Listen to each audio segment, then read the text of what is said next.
Assalamualaikum anak-anak semua. Apa kabarnya hari ini? Alhamdulillah, luar biasa. Allahu Akbar. Wah, semangat-semangat sekali ya. Coba Bu Hilal tes semangatnya sekali lagi ya.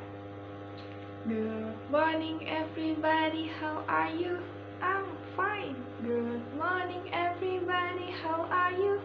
I'm fine. Good morning everybody, good morning everybody, good morning everybody, how are you?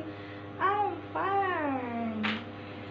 Baik, anak-anak, gimana puasanya hari ini? Ada yang tidak puasa? Puasa semua? Wah, Masya Allah, keren sekali ya semuanya, puasa semua. Jadi walaupun kita puasa, kita harus tetap semangat belajarnya ya. Tuh, jangan lesu gitu.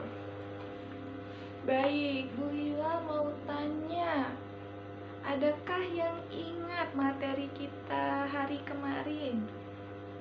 Kemarin kita belajar apa ya? Belajar tentang wujud benda, betul. Nah, wujud benda tuh apa aja sih? Coba ada yang tahu? Sebutkan.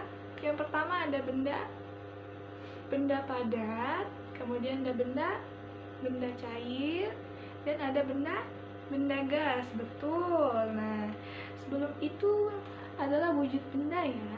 Hari ini kita akan belajar tentang sifat dari ketiga benda tersebut.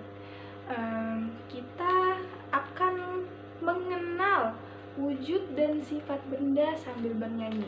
Ikutin Bu Hilal ya.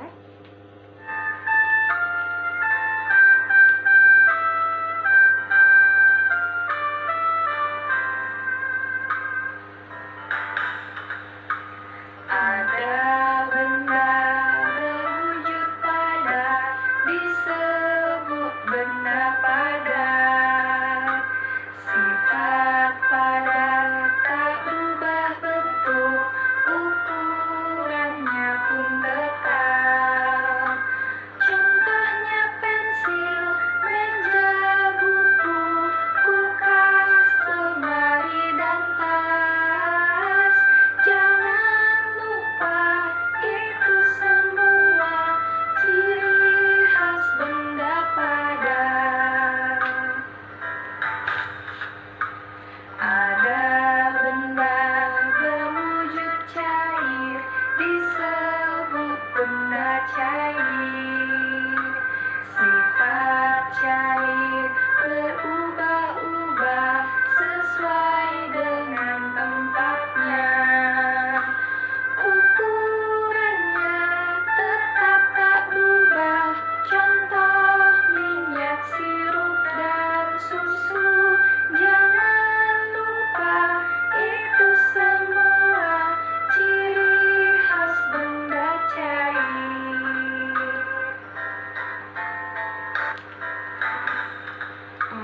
Ada juga berwujud gas disebut benda gas. Sifat gas tidak tetap dan mengisi seluruhnya. Contohnya ada udara yang ada di dalam balon. Jangan lupa itu semua ciri khas benda gas.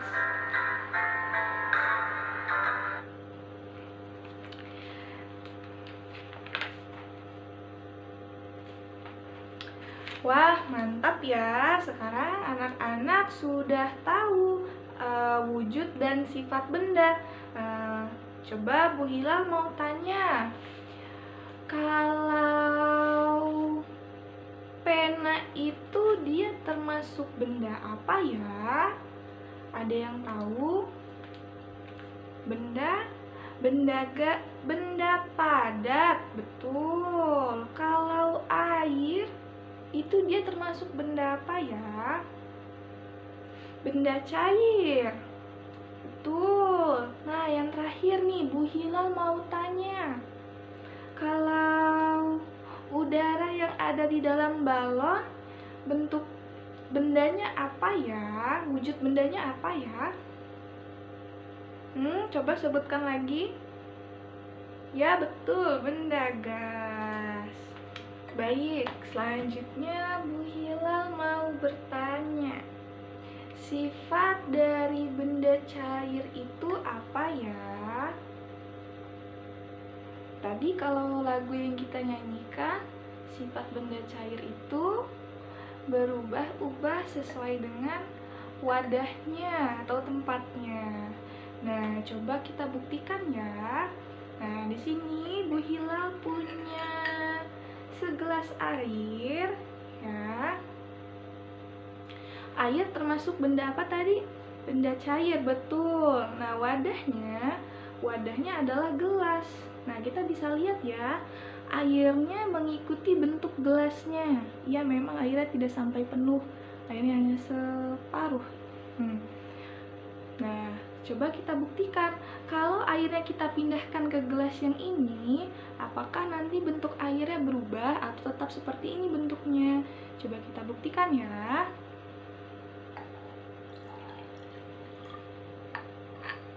Nah, coba anak-anak bisa lihat ya. Ternyata airnya berubah bentuk mengikuti bentuk gelas yang ini.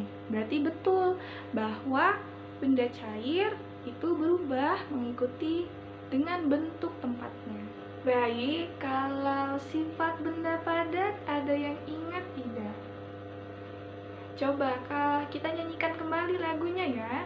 Sifat padat tak berubah bentuk, ukurannya pun tetap. Nah, jadi kalau benda padat itu dia tidak berubah bentuk.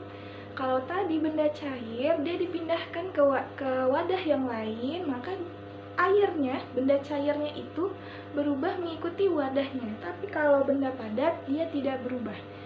Nah, di sini kita punya benda padatnya adalah pena.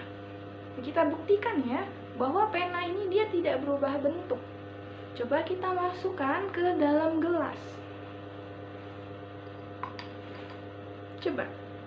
Beda ya dengan air tadi. Kalau air tadi dia langsung mengisi gitu, langsung mengisi gelasnya, langsung mengikuti bentuk gelasnya. Tapi kalau pena, nah, dia bentuknya panjang. Setelah masukkan ke dalam gelas, dia bentuknya tetap panjang, ukurannya pun tetap, nah, tidak berubah. Nah, saat di luar gelas dia bentuknya seperti ini, saat di dalam gelas dia tetap seperti ini.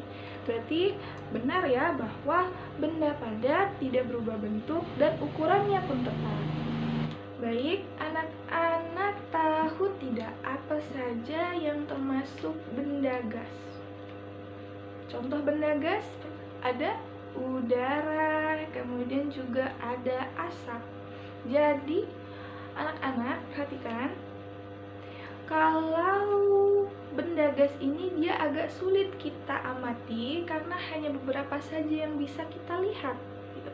Sisanya sulit untuk tidak bisa kita lihat. Contohnya ada udara. Nah, udara tidak bisa kita lihat ya, tapi bisa kita rasakan. Gimana cara membuktikannya? Contohnya saat anak-anak menghidupkan kipas angin, kemudian saat kipasnya hidup gitu, terasa ada anginnya gitu berhembus gitu, tapi anginnya tidak terlihat, tapi bisa kita rasakan. Contohnya kalau mau lebih gampang adalah ketika kita meniupkan udara ke telapak tangan kita. Wah, terasa tangan kita ada sejuk-sejuk seperti itu ya, tapi udaranya tidak bisa kita lihat gitu. Nah, contoh lain nih, kita sering sekali loh mengeluarkan gas ini, apalagi pas pagi-pagi. Contohnya ada kentut. Kentut itu tidak terlihat ya anak-anak, tapi bisa kita rasakan baunya. Nah, kenapa tidak bisa dilihat? Contohnya nih, kalau misalnya ada yang kentut, siapa nih yang kentut? Kita tidak tahu karena gasnya tidak terlihat, tapi tercium baunya gitu kan. Nah, itu contohnya ya anak-anak. Nah, di sini juga Bu Hilal punya sebuah balon. Nah, jadi kalau balon ini sebelum kita tiup, dia balonnya kempes ya, gitu. Tapi setelah kita tiupkan udara ke dalam balonnya, maka udara yang kita keluarkan itu dia mengisi balonnya dan jadi besar seperti ini, gitu. Jadi sifat benda gas selanjutnya selain tidak bisa dilihat tapi bisa dirasakan, selanjutnya adalah dia mengisi ruang seluruhnya, itu seperti itu. Berarti bisa kita sudah terbukti ya dari balon ini bahwa sifat benda gas adalah mengisi ruang seluruhnya, seperti itu. Baik, sekarang anak-anak sudah tahu ya wujud dan sifat benda. Jangan lupa untuk terus belajar. Kita cukupkan. Wassalamualaikum warahmatullahi wabarakatuh.